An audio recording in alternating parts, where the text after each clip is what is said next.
Dictation will start abruptly after 5 seconds.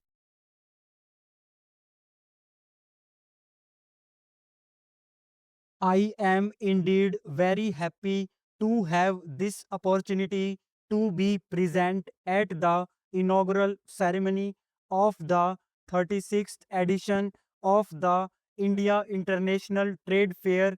This fair commences every year on 14th November, the birth anniversary of the first Prime Minister of India, Pandit Jawaharlal Nehru.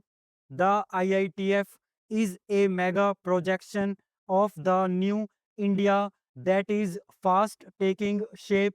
It showcases the vision of a glorious tomorrow, a spirit of excellence and achievement, and unparalleled investment opportunity through the prism of the Make in India and Digital India initiatives taken by the Prime Minister. The fair symbolizes India's commitment towards bringing the benefits of economic reform to its people from all walks of life, especially the underprivileged. I am heartened to see the considerable presence of foreign companies at the fair. I would like to make a special mention of India's continued endeavor of empowering and bringing together all constructive forces for a better world. The recent BRICS summit has created a great reservoir of goodwill, which is vital for consolidating our economic and cultural linkages and social bonds with countries across the world.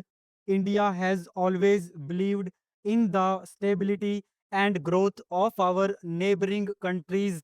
Putting people first is the guiding philosophy of our development cooperation partnership, focused on an agenda aimed at regional harmony, peace, and prosperity. We look forward to working together in priority areas such as infrastructure, development, connectivity, capacity building, education, healthcare, and the setting up of development projects. India is working with like minded countries in multilateral organizations, including the United Nations, to play an enhanced role in diverse fora from the Arctic Council and the Pacific Alliance to the UN Security Council, where India has made a legitimate claim for a permanent membership.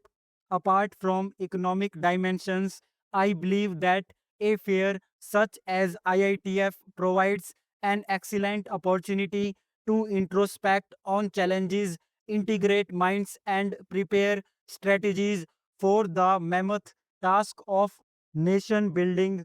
As India strives to become a manufacturing hub in diverse sectors, it needs to increase its energy resources without compromising on the environmental aspects. Factors such as demography, development, and urbanization exert tremendous pressure on availability of resources. Large scale utilization of resources impacts adversely on the environment. Industry therefore needs to adopt eco friendly measures and technologies for the development of the people. As there is a considerable presence of foreign countries along with Indian states and UTs in the fair, I would like to share with you that a range of reforms being currently undertaken, including GST, shall enable the states and union territories to compete with each other in attracting investment and business opportunities over the medium and long term. These reforms shall also hopefully result in job creation, thus contributing to the growth impulses of the economy. It is a matter of great satisfaction that the Ministry of Commerce and Industry has taken an excellent initiative towards improving the ease of doing business in India with added emphasis on simplification and rationalization of existing rules, procedures, and processes. Government's recent initiatives on e-governance have begun to show results in terms of more efficient and effective delivery of public services. I recall having been associated with ITPO and IITF while serving the government in different capacities. I am pleased to see it grow into a larger and more inclusive platform now. I take this opportunity to welcome the global business community who have converged here to further trade and business relations. It is encouraging to note that the IITF this year is seeing the presence of 7,000 participants, including representation from 24 foreign countries, almost all states, union territories, apex public sector enterprises, and the MSME and other participants, with around 800 rural artisans and crafts persons.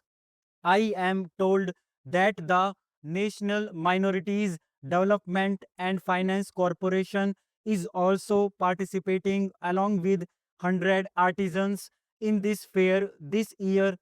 I compliment them. I compliment ITPO for the theme of Digital India this year. Digital technologies, e commerce, e enabled, and mobile services are major components of e governance and will over time contribute significantly to GDP growth.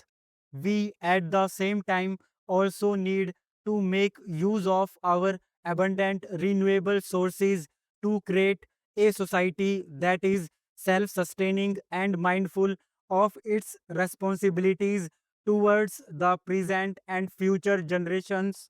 I believe that IITF will reinforce Indian brands that will, in the first instance, compete and win against the dominant international players in the domestic market before venturing overseas.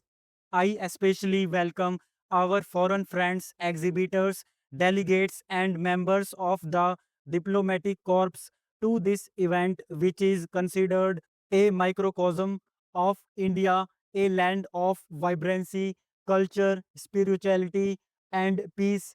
I extend my good wishes to all participants from India and overseas, especially the partner country, the Republic of South Korea,